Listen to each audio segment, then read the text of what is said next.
Episode 132 of Australia's #1 marketing show. This time, I have a fireside chat with Alan Dick of Vintage Tub, a business started under his parents' veranda that now turns over 25 mil a year selling bathtubs. Now that's what I call cleaning up. Welcome to the Small Business Big Marketing Show, where successful small business owners share their secrets to take your marketing to the next level. Now here's your host, Tim Reid. G'day everyone and welcome back to Australia's #1 ranking marketing show. I am your host, Timbo Reid. You right there, whether you like it or not, are a motivated small business owner because you are tuning into this show, and we are brought to you by the very good folk at Net Registry, who help get both your and my business sorted online. Domain names, hosting, website design, Facebook competitions, you name it, they are the ones who are going to get your online marketing sorted. I suggest you give them a visit at netregistry.com.au or click on the banner on my homepage, smallbusinessbigmarketing.com. Big show, guys. Big show.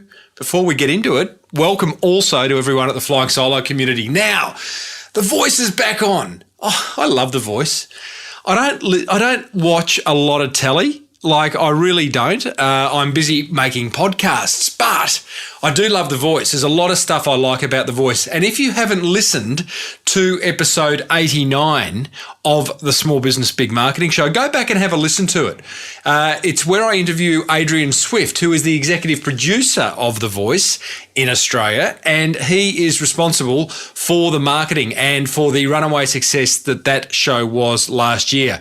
I interviewed him last year, sort of midway through, as it was going nuts in the ratings, and he talks about the use of social media, the way they've gone about, even the way they went about recruiting the judges, which is all really, the coaches, they're not judges, all really interesting stuff. Episode 89 of the Small Business Big Marketing Show, very interesting given The Voice is back for a second season.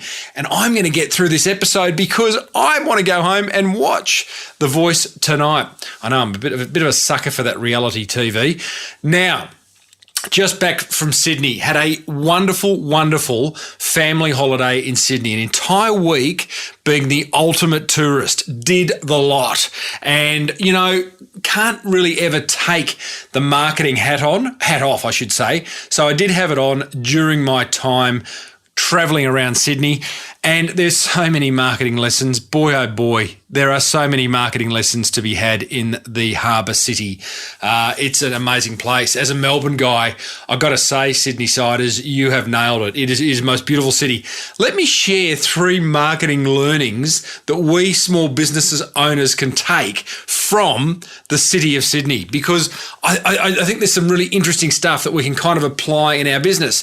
Big learnings. First of all, Sydney knows what it's good at. It's a city built around the water. It's beautiful, and it has made the most of it. It has absolutely made the most of it. Arguably, and this is not meant to be a Melbourne-Sydney kind of dialogue here, but arguably better than my hometown, Melbourne, which is also built on the water, but we kind of turn our back to Port Phillip Bay, whereas Sydney full-on faces the harbour.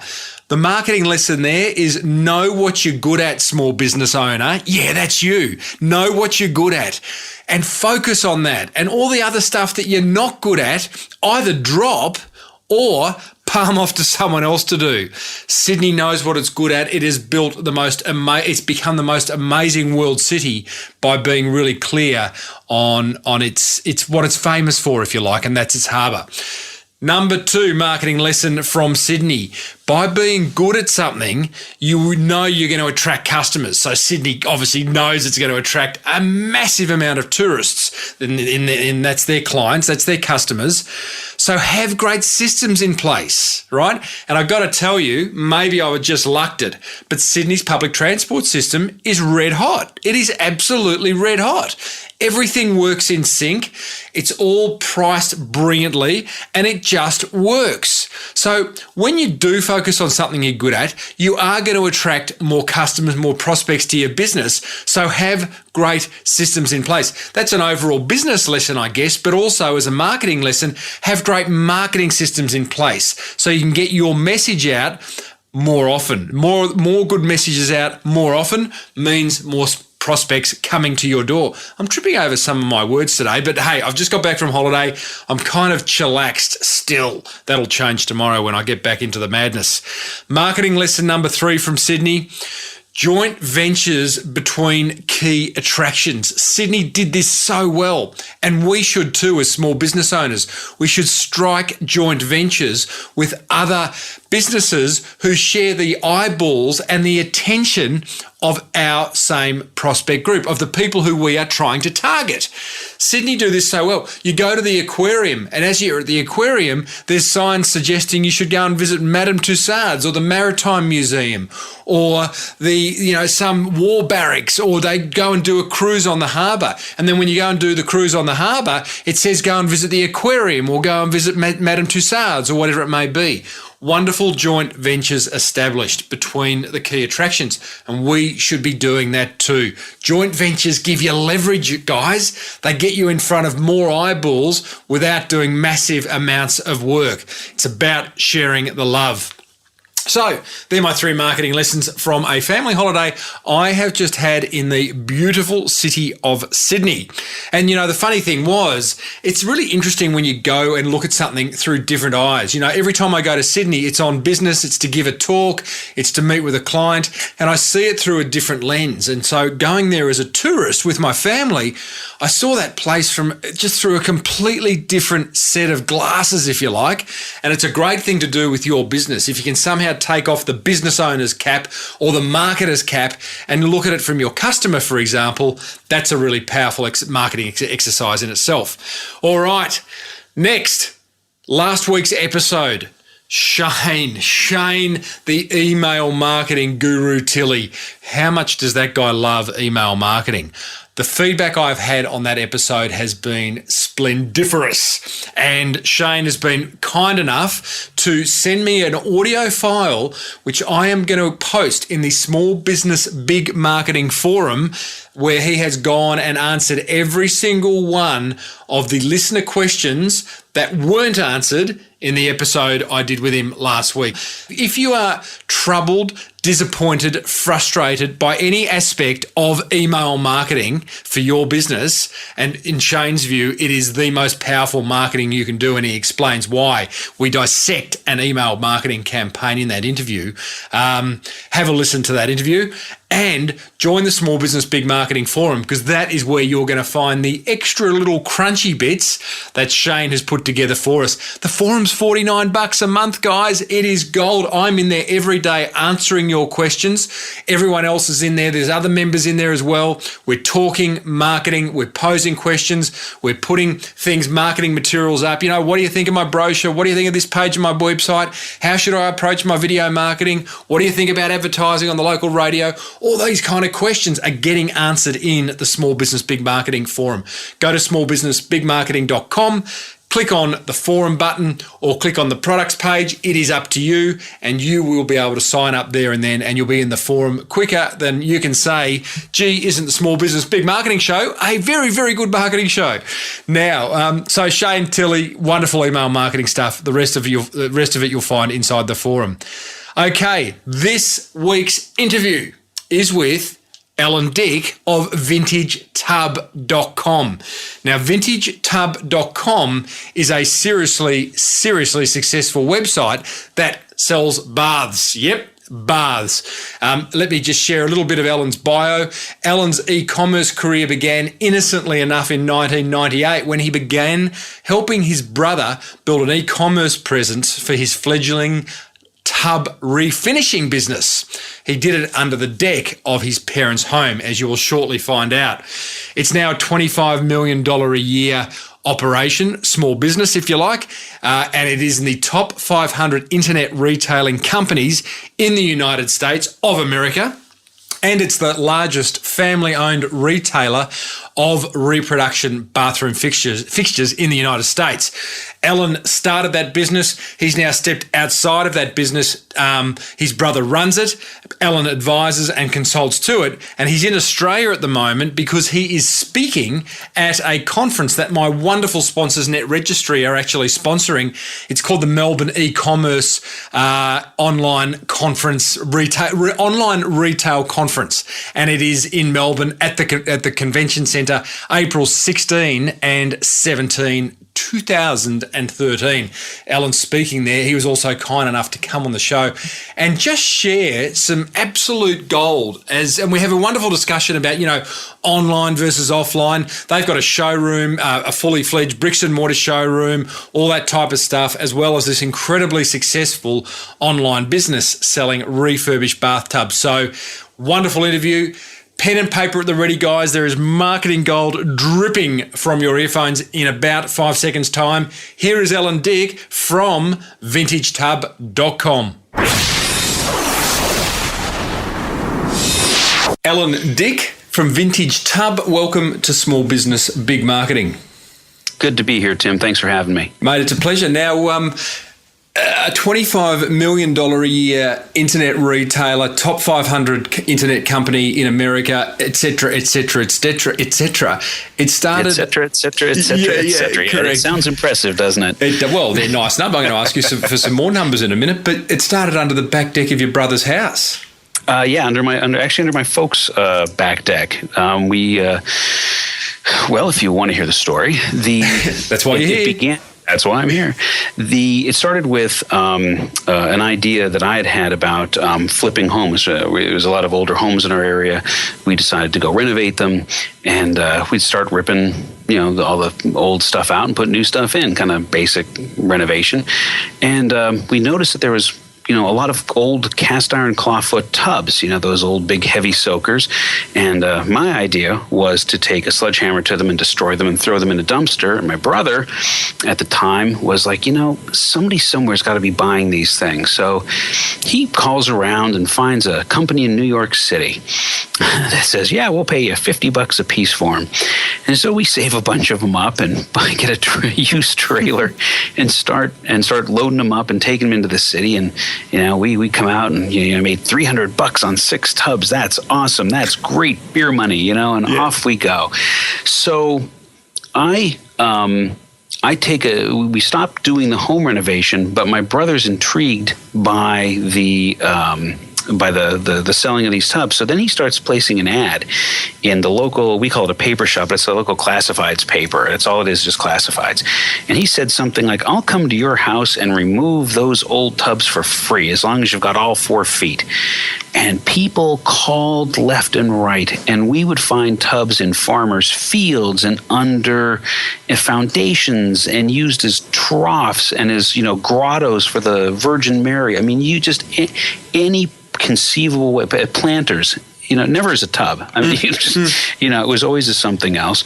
So was it literally like, you ran that ad, like a line ad? I'm guessing it was a $20 line ad. Were you really inundated kind of straight away? It started off slowly because I don't think people knew what to do with it. I think what more than likely happened was it appeared in the miscellaneous section, because what else do you put it under? Yeah. And so I think what would happen is somebody would read that, and if they didn't have a tub, they'd mention like, hey, Phil, don't you have a tub on, that you're using as a horse trough? Well, if you want to sell that thing, this idiot's going to come to your house and take it out of your yard for you. Well, we went all over the place ripping this stuff out. And so we started selling them into New York. And then finally they were like, we can't buy as many of them as you're bringing in. So my brother said, well, what do you guys do with them? And they said, well, we refinish them. So my brother learns how to refinish a tub, and it's not that hard. And so we start refinishing them. He takes them to local antique shows, and people are like, those tubs are awesome. We'd love one. Do you sell the plumbing? No, but we'll figure it out. And that's how it began. Man, you're just slowly owning the entire value chain.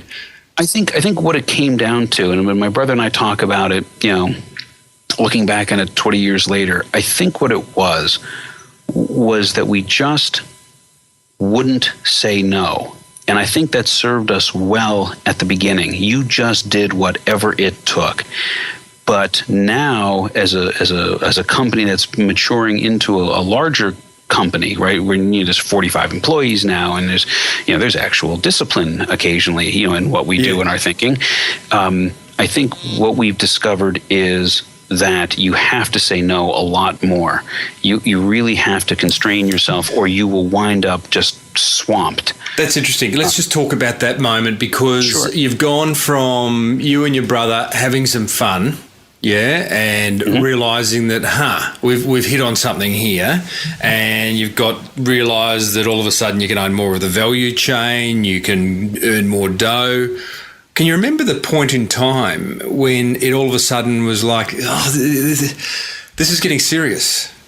Well, I think because I'd started off on a different career path, so there was a point where my brother started doing it on his own, and then I joined back on later on. But he told me that the very first website we built was 1996, I think it was, 95, 96, I can't remember. It was somewhere right in there. And they charged them $10,000 for a site now that that is all but free. Yeah. And he was thinking to himself, all I have to do is sell one faucet a day, every day of the year, and I'll pay for this site. And I think it was that moment when it just started to dawn on us that there's something here. And then there was like incremental moments in there. The one I think that I'd signed back on, and we were custom quoting everything. You had to write into us. You could do a little bit of e-commerce online, but we didn't have a lot of product up. It was more of a front page with a telephone number and some product. And I was quoting shipping. Now, you have to understand, a cast iron clawfoot tub, particularly a vintage one, is unique. So everyone had to be photographed and, measured and cataloged. And, because they're all different, they have to be individually created differently, and individually weighed, and then you had to do individual quotes. And I remember the feeling I had. I had like 5 or 6 of them to do, and I'm like, I have had it. I looked at the last 50 that I had done, said the average cost is this. I built that into every tub price, changed the site to read free shipping. And I thought, I've just saved myself some work. Yep. Within about 2 weeks, we were getting just call after call after call after call about people wanting to place orders. No more question about can you not? Nope. We just started taking orders. Are we still around? Are we not like 96, 97? You're at around probably 99 by this point. It's interesting, because even back then, I'm trying to it just seems an eternity, doesn't it? When you were talking, it feels like forever ago. Online world, but back then, I'm guessing it's a relatively high involvement purchase. You were asking people back then to transact over this thing called the internet, which hadn't been around that long. You are asking them they're buying something sight unseen, if you like. They're seeing it online. There's a number of barriers to purchase that I can see. There still exists today even. I mean, there's still a whole lot of people that just wouldn't buy a bath online. What did you do back then? Well, free shipping is a good one. That was massive. Massive. What can you remember? Did you kind of overtly sit down and go, how do we knock down every barrier to entry? Or if you didn't, what did you do? Well, if I had to do it again, I think certainly you learn a lot over the years, but I think it wasn't lost on us that people were buying used bathtubs sight unseen. And, and there's all kinds of problems that can happen with this. I mean, the wonderful thing about cast iron clawfoot tubs is they're heavy and fragile. So if you don't pack them just right for long haul shipping, they'll wind up there in pieces. So there's all kinds. It's fraught with peril to buy a clawfoot tub from sight unseen. We did a lot of things like put trust marks on our site. We had a one called Safe Shopping Network, or we put our Better Business Bureau logo up. We did anything we could with trust marks. We got that one pretty quickly, and I think that helped considerably. People wanted to know that we were not some fly-by-night operation. I think that when they called up, they could talk to somebody who was in a position of responsibility.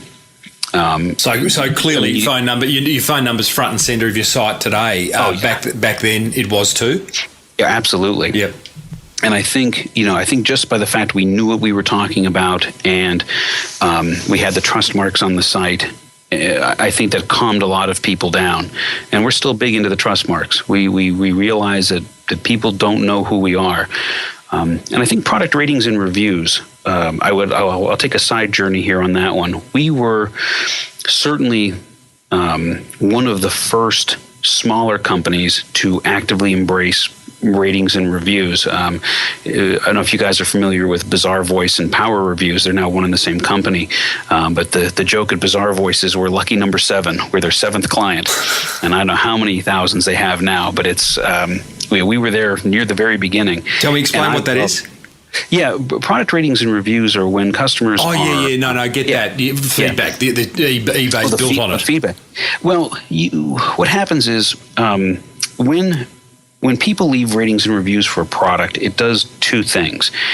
It informs the public about a product, and there's all kinds of pros for that. There's all kinds of wonderful things that should happen. If you have an online store and you're selling product and you're not encouraging ratings and reviews, I just think you're missing it. But the other thing it does is it builds an inherent trust in the site. So I would deliberately post. Like, I was very liberal with my posting policy. If you didn't insult us, curse, or didn't mention a competitor, I didn't care what you said. And there were some scathing reviews, we earned some of them. I mean, boy, did we drop the ball occasionally. Yep. But I'd leave them on there, and I think people would call up and go, "Is that true?" I go, "Yep, we absolutely did that to that customer." Did you respond to those? Did you have the opportunity to respond to those reviews? Yes, absolutely. Yeah. And we would. And to this day, I respond to all public criticism or commentary about our site. And, you can look. And if I think that the customer is being grotesquely unreasonable or is misrepresenting the fact, I will say it, and I will provide the fact. But when we make a mistake, and boy, we've done some doozies, I will grovel appropriately. It's just not fair. I don't think we should be adding to the net misery of the world. And I take it personally. Somebody's trying to do their bathroom renovation, and you ship them the wrong item, and then the next one arrives damaged, and you just you just don't need to do that to people. So I think you've got to take ratings and reviews seriously. I think you've got to answer customer problems online. I've got a client who's in the renovation business. He's got an online store. He's one of my mastermind clients, and I know he'd be going, he's wanting to know, how do you get reviews? How do you encourage people to leave reviews? You have to be actively doing that, don't you?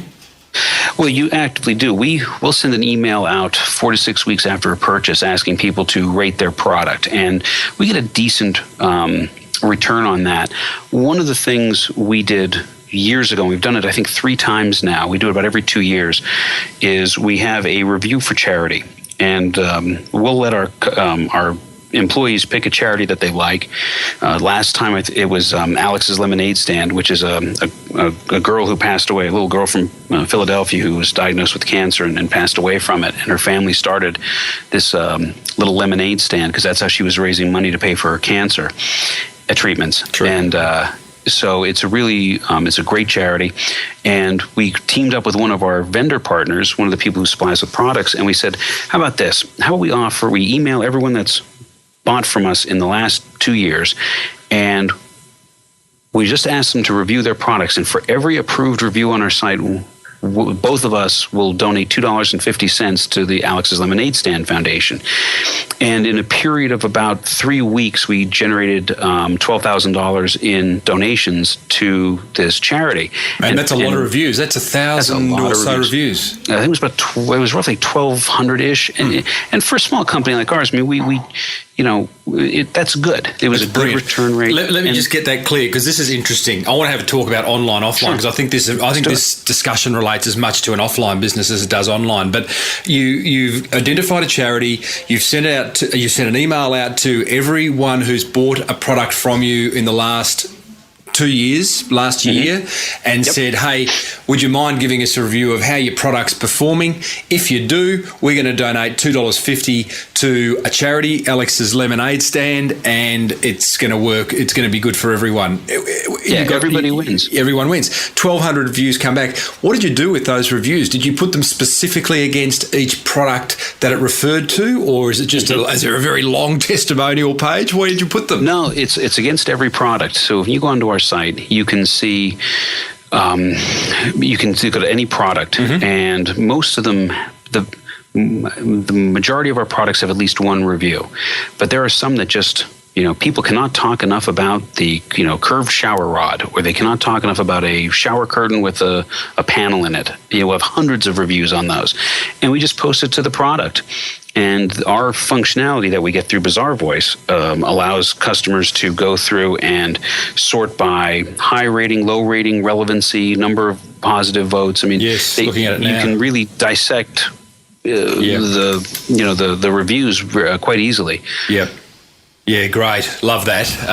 Powerful. I just want to go back to just to finish the discussion around trust stamps, because I'm looking at your site now. You've got, I'm assuming that the trust stamps you're talking about, standard credit card and PayPal ones. Then you've got BBB, which is a reliability program. You've got a Norton secured, tested for safety, safe shopping network. You've got internet retailer, top 500 online retailer.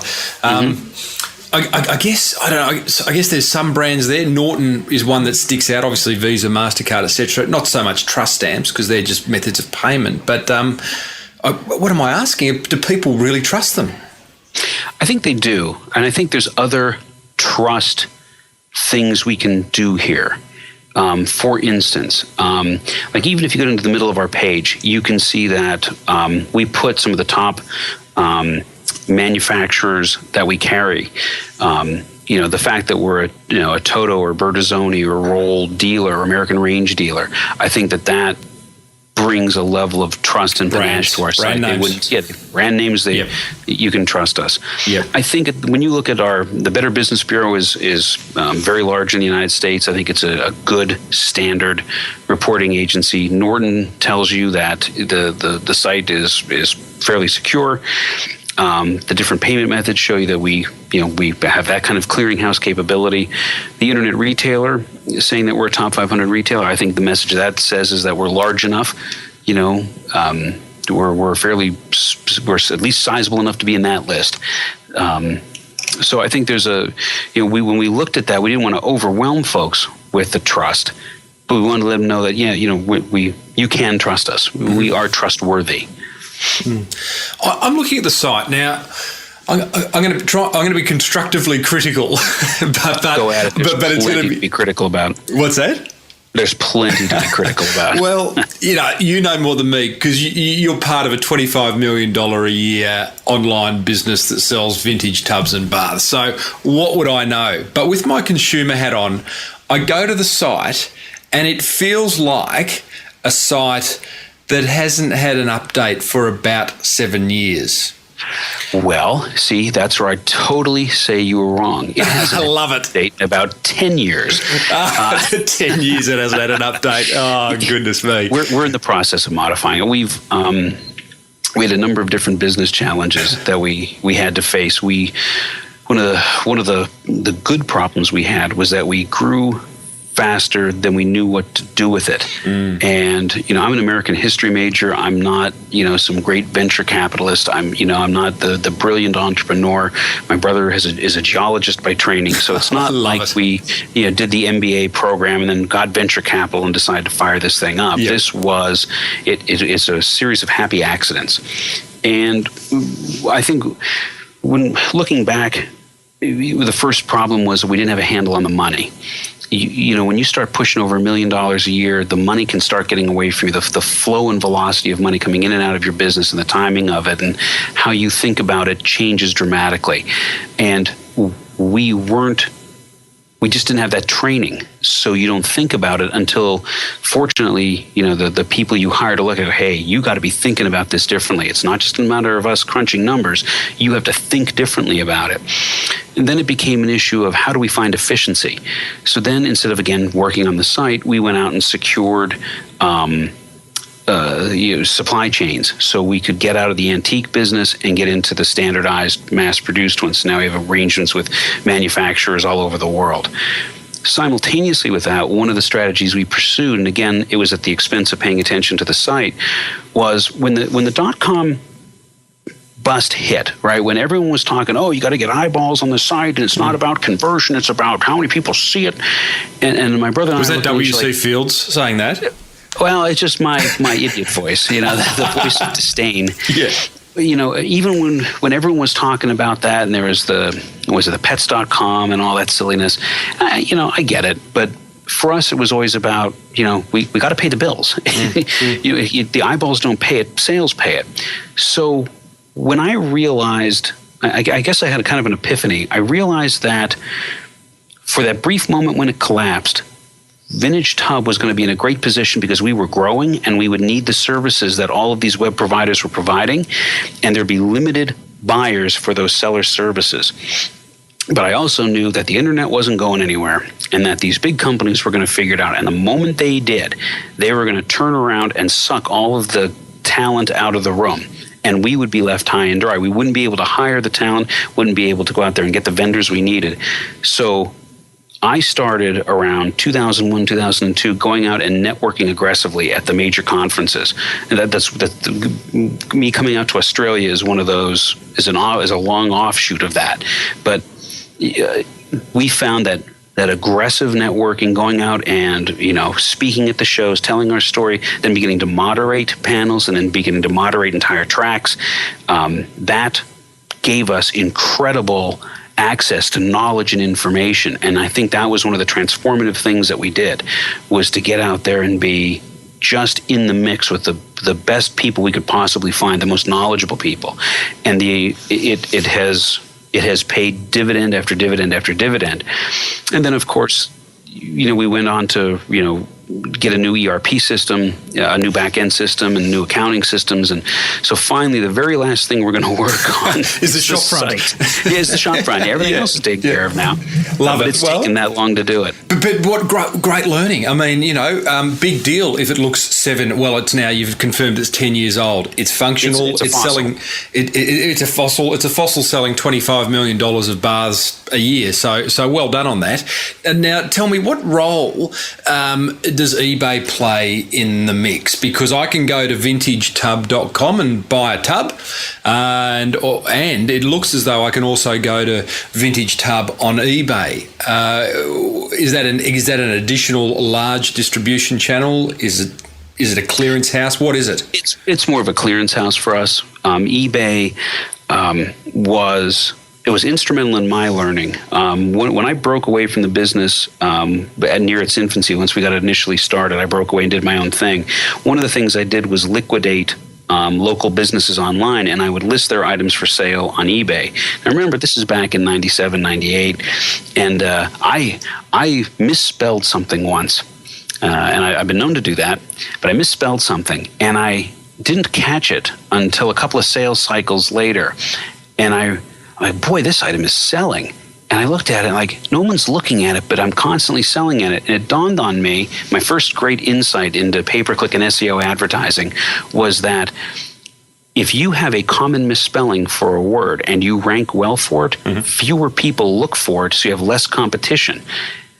It was one of those kind of weird things. You can misspell, like one of the brands we carry is Elizabethan Classics, and we misspelled Elizabethan. And we got far fewer searches, but they converted at a massive rate. So it was one of those little weird tricks. So the learning there, the marketing lesson there is clearly people who can't spell buy a lot.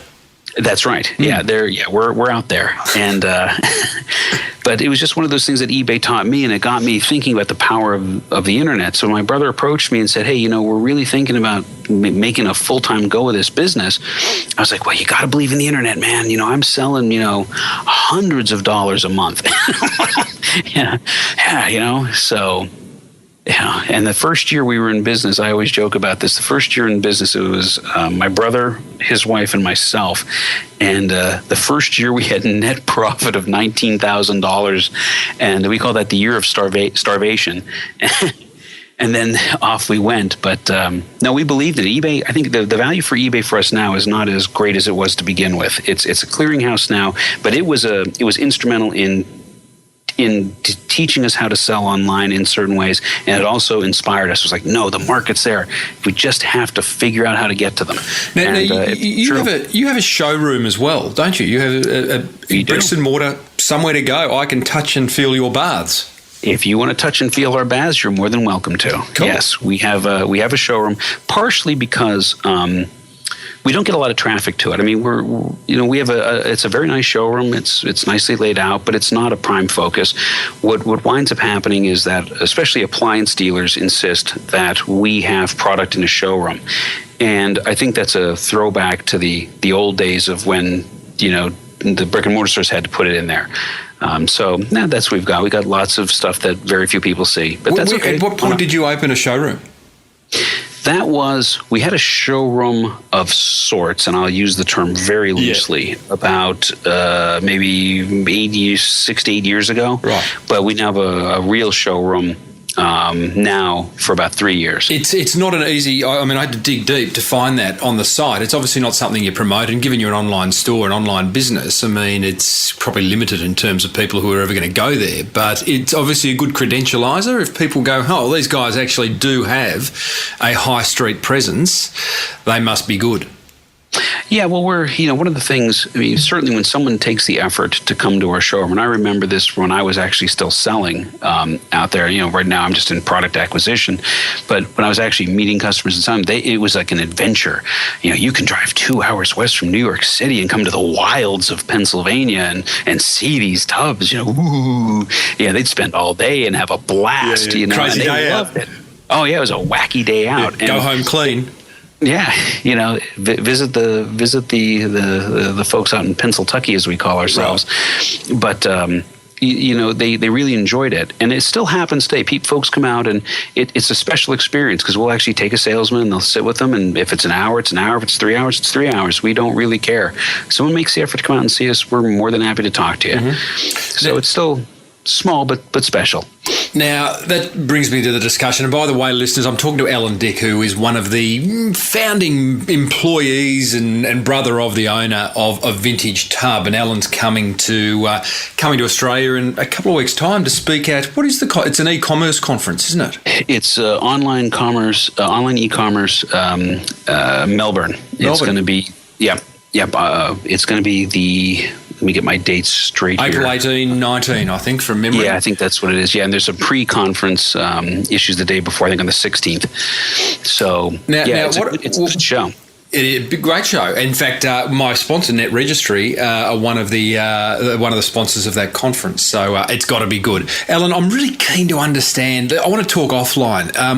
What's your view on bricks and mortar businesses that refuse to embrace the online world? And by that I don't mean going headlong into setting up an online shop and doing the whole catastrophe as you have so successfully done, but at least acknowledging that, you know what, the marketing world has changed. There are a massive amount of opportunities to market your business online, yet they've still got the 6-year-old, 10-year-old website. They may not even have a website. What do you say to those people? Well, I mean, I have learned not to tell other people how to do their business. But I would say that in general, if you're, I'll answer it this way. I think there's a huge misperception out there about the value of online and the synergy between on and offline. And I'll demonstrate this every year. We go to the Kitchen and Bath Industry Show, and I've gone to that now for 8-10 years, something like that. And it's an exhibition of all the major plumbing brands. And I remember when I would go there to start with, we were like, I got to watch how I phrase this. This is a public thing. We were shunned, I think, is a very, very polite way of describing how we were treated at first. Then when the market crashed in 2008 and 9, they loved us. Online was the savior. And then when the economy started improving, we hate you guys again. And what I keep having to evangelize is saying, look, can we just get past the brick and mortar versus cataloger versus online store? Can we please just see reality for what it is? We are, whether we like it or not, helping brick and mortar stores sell product. And brick and mortar stores, whether they like it or not, are helping us sell product. I don't think we've just got to get out of the one channel is trying to kill the other. How are you? One channel isn't going to kill it. How is I can see how a bricks and mortar store is helping an online store sell product, because often there's a significant price differential depending on what category you're talking about, higher purchase, higher involvement items. But how is an online store helping a bricks and mortar store sell more items? They're doing it because our shelves have virtually unlimited shelf space. So let's say I'm a customer and I'm looking for, a faucet or a toilet, and I can't find the exact toilet I want at Home Depot or Lowe's or my local brick and mortar store. I go online, either on my tablet or my mobile device or at work, and I find Vintage Tub has this great Toto corner toilet that no one else wants to display. Well, they've got a good relationship with their local store. They don't trust us, or they just want to tell their plumber about it. So they go into their store, into the brick and mortar store with our printout and say, can you get me this? Now, I have scores to hundreds of emails from a major chain here. I'm not going to say who it is, but it's one everyone's heard of. And they sell the same line and item that we rank very highly for. I've actually had certainly hundreds of customers have written to us saying, can you help me purchase this at my local X store? But I also have had emails from their associates writing to us asking us for information. Oh, wow. And in the spirit of goodwill and good karma, we'll answer some basic questions. Yeah. But I'm not about to close the sale for you. Correct. And I guess, one of the things I can't stand is when a brick and mortar store says, I can't close the guy who walks into my showroom with a printout saying, I want to buy something.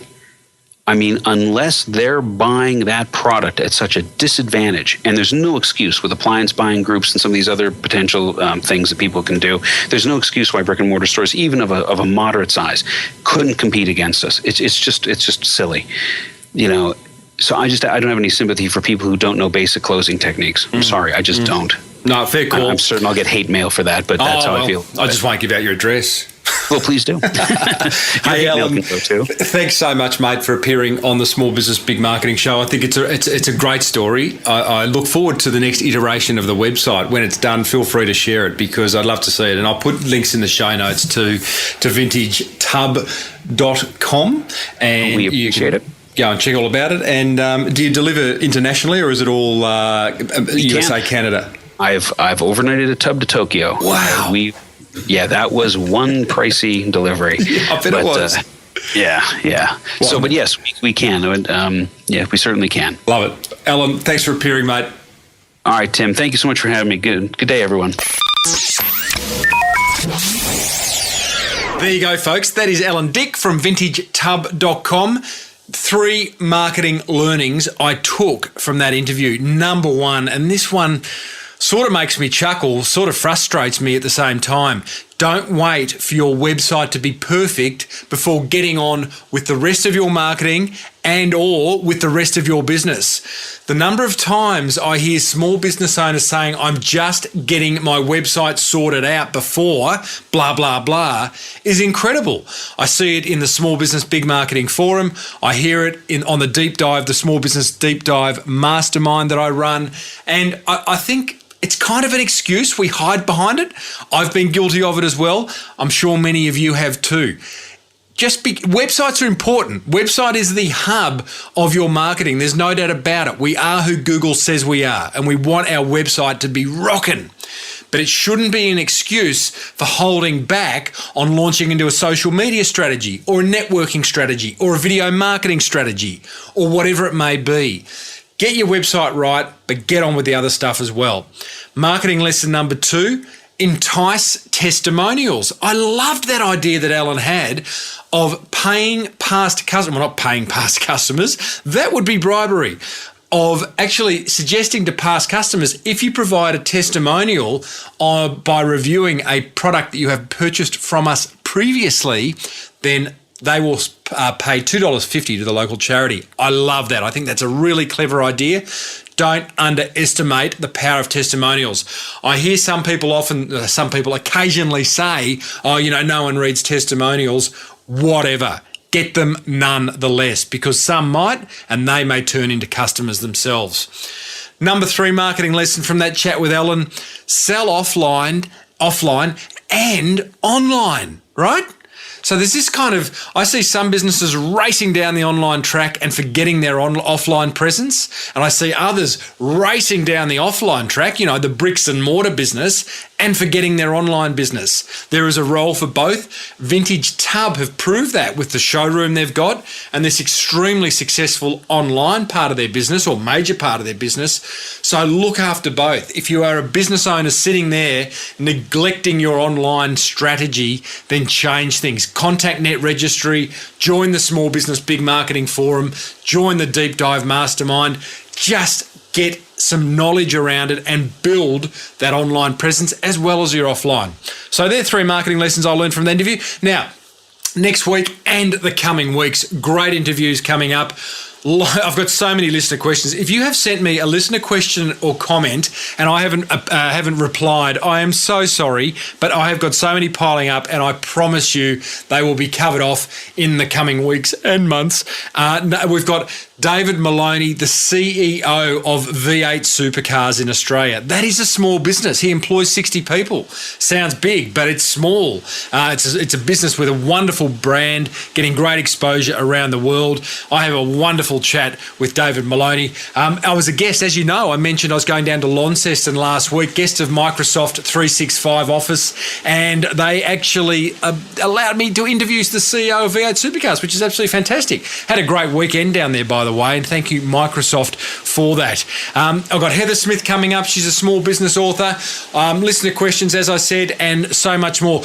Daniel Flynn, I'm interviewing from Thank You Water tomorrow, this water brand, like we need another one, but he's doing great things with water and saving the world at the same time. So, guys, enough from me. Thanks so much for tuning into Australia's #1 marketing show.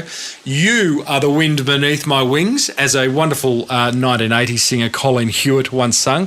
That shows my age. And I'll see you next week. smallbusinessbigmarketing.com is where you're going to find me. May your marketing be the best marketing. See ya. You've been listening to the Small Business Big Marketing Show with Tim Reid. Want more marketing goodness? Then visit smallbusinessbigmarketing.com.